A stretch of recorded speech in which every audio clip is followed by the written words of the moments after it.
एक सर्द सुबह 10 साला अब्दुलवासे को एक पुरस्कार पैकेज मिला। इसके अंदर एक खूबसूरत सुनो ग्लोब था जिसका शीशा बर्फ के नन्हे नन्हे गालों से चमक रहा था। मुतजस्सिस अब्दुलवासे ने ग्लोब को हिलाया और हैरान हुआ कि बर्फ के गाले तेजी से घूमने लगे, यहाँ तक कि अचानक अब्दुलवासे अपने कमरे में नहीं था। अब्दुलवासे ने खुद को एक पुराने बर्फानी गांव के बीच में पाया।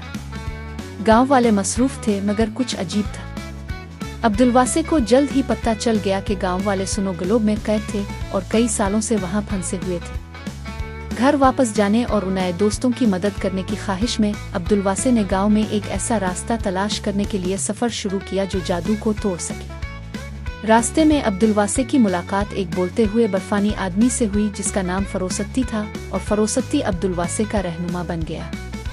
फरोसत्ती ने बताया कि गांव पर एक पुराने जादूगर ने जादू किया था और उनकी आज़ादी की चाबी आइस पैलेस के सबसे ऊंचे बुर्ज में छपाई थी। महल तक का रास्ता चैलेंजेस से भरा हुआ था।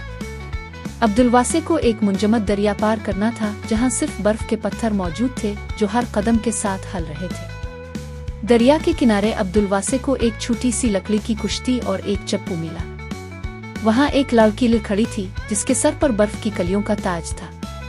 लिल ने बर्फानी पानियों में कुश्ती को चलाने में अब्दुलवासे की मदद की पेशकश की। अब्दुलवासे और लिल दोनों मिलकर आइस पैलेस के दरवाजे तक पहुंचे जहां एक खौफनाक आइस ड्रैगन दरवाजे की हिफाजत कर रहा था। अब्दुलवासे को फरोसत्ती की बताई हुई पहेली याद आई कि सिर्फ गर्मी ही ड्रैगन के दिल को नर्म कर सकती है। जल्दी से सोचते हुए लिल ने अपना बर्फ का ताज उतार कर अब्दुलवासे को दिया। अब्दुलवासे ने इसे सूरज की रोशनी में ड्रैगन की बर्फानी जिल्द पर मुनक्किस किया।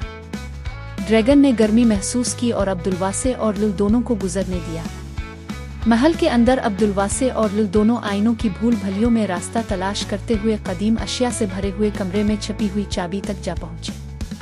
जैसे ही अब्दुलवासे और लिल वापस जाने वाले थे, पुराना जादूगर सामने आया और अब्दुलवासे और लिल का रास्ता रोक दिया और पुराने जादूगर ने कहा, तुम यहाँ तक पहुँचने में कामयाब हो गए हो मगर तुम कभी इस गाँव से बाहर नहीं जा सकोगे। अब्दुलवासे बहादुरी से आगे बढ़ा और कहा, हम चाबी ले जा रहे हैं और गांव वालों को आज़ाद कर रहे हैं। आखिरी मुकाबले में अब्दुलवासे ने चाबी का इस्तेमाल करते हुए एक जादुई संदूक खोला जिससे रोशनी का एक झमिक्का निकला और जादू को तोड़ दिया। सुनो ग्लोब का जादू टूट गया और गांव वाले आज़ाद हो गए। पलक झपकते ही अब्दुलवासे अपने कमरे में वापस आ गया और सुनो ग्लोब अब खाली और बेजान था। इस हैरत अंगेज मुहिम के बाद अब्दुलवासे को खुशी और कामयाबी का एहसास हुआ। अब्दुलवासे ने नए दोस्त बनाए और हिम्मत और मेहरबानी की ताकत को सीखा। इस दिन के बाद अब्दुलवासे ने सुनो ग्लोब को एक यादगार के तौर पर संभाल कर रखा कि कम उम्र लोग भी बड़ी तब्दीलियां ला सकते हैं।